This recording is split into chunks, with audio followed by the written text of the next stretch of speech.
ನಿಮ್ಮನ್ನು ಪ್ರೀತಿಸಿ ಸಮಯ ಬಂದಾಗ ಉಪಯೋಗಿಸಿಕೊಂಡು ಬಿಟ್ಟು ಹೊರಟು ಹೋಗಿದ್ದಾರಾ? ಇದರಿಂದ ಎಷ್ಟೋ ನೋವುಗಳನ್ನು ಅನುಭವಿಸುತ್ತಿದ್ದೀರಾ? ಇಂತಹ ಲವ್ ಬ್ರೇಕಪ್ ಸಮಸ್ಯೆಗಳು ಬಂದಾಗ ಈ ಒಂದು ಪರಿಹಾರ ಮಾಡಿಕೊಳ್ಳಿ. ನೀವೇ ಬೇಕು ಅಂತ ಮತ್ತೆ ಓಡಿ ಬಂದು ನಿಮ್ಮನ್ನು ಸೇರುತ್ತಾರೆ. ಇದರಲ್ಲಿ ಮದುವೆಯಾಗಿರುವವರು ಮುಕ್ಕಾಲು ಭಾಗ ಅವರೇ ಇದ್ದಾರೆ.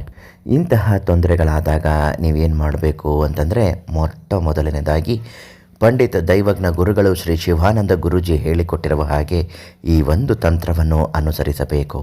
ಎಷ್ಟೋ ಜನ ಪ್ರೇಮಿಗಳನ್ನು ಒಂದು ಮಾಡಿರುವ ಪ್ರಖ್ಯಾತ ಜ್ಯೋತಿಷ್ಯರು ಇವರು. ನಿಮಗೂ ಕೂಡ ಇಂತಹ ಅನೇಕ ಸಮಸ್ಯೆಗಳು, ಅಡೆತಡೆಗಳು ಆಗುತ್ತಿದ್ದರೆ ಪರಿಹರಿಸಿಕೊಡುತ್ತಾರೆ. ಒಂದು ಕರೆ ಮಾಡಿ ಕೇಳಿ.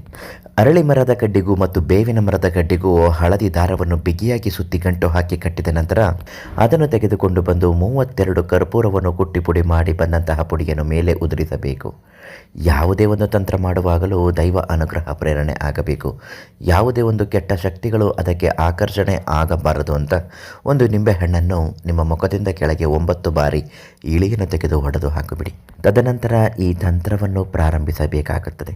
ನೀವು ಇಷ್ಟಪಡುವಂತಹ ಅಥವಾ ನಿಮ್ಮನ್ನು ಬಿಟ್ಟು ಹೋದಂತಹ ವ್ಯಕ್ತಿ, ಸ್ತ್ರೀ ಅಥವಾ ಪುರುಷರನ್ನು ಹೆಸರನ್ನು 31 ಬಾರಿ ಹೇಳಿದ ನಂತರ ಅವರ ಹೆಸರನ್ನು ಹೇಳುತ್ತಾ ಮತ್ತೆ ಮರಳಿ ಬಂದು ನಮ್ಮನ್ನು ಸೇರುವಂತೆ ಆಗಲಿ, ಅವರು ಇಷ್ಟು ದಿನ ನಮ್ಮನ್ನು ಪ್ರೀತಿ ಮಾಡಿದ್ದಾರೆ, ಬಿಟ್ಟು ಹೊರಟು ಹೋಗಿದ್ದಾರೆ, ಮತ್ತೆ ನಮ್ಮ ಜೀವನದಲ್ಲಿ ಅವರ ಜೊತೆ ಮುಂದುವರಿಯುವಂತೆ ಆಗಲಿ ಅಂತ ಹೇಳುತ್ತಾ ಆ ಬೇವಿನ ಕಡ್ಡಿ ಮೇಲೆ ಉದುರಿಸಿರುವಂತಹ ಕರ್ಪೂರದ ಪುಡಿಗೆ ಅಗ್ನಿಸ್ಪರ್ಶ ಮಾಡಿ ಬೂದಿ ಮಾಡಬೇಕು.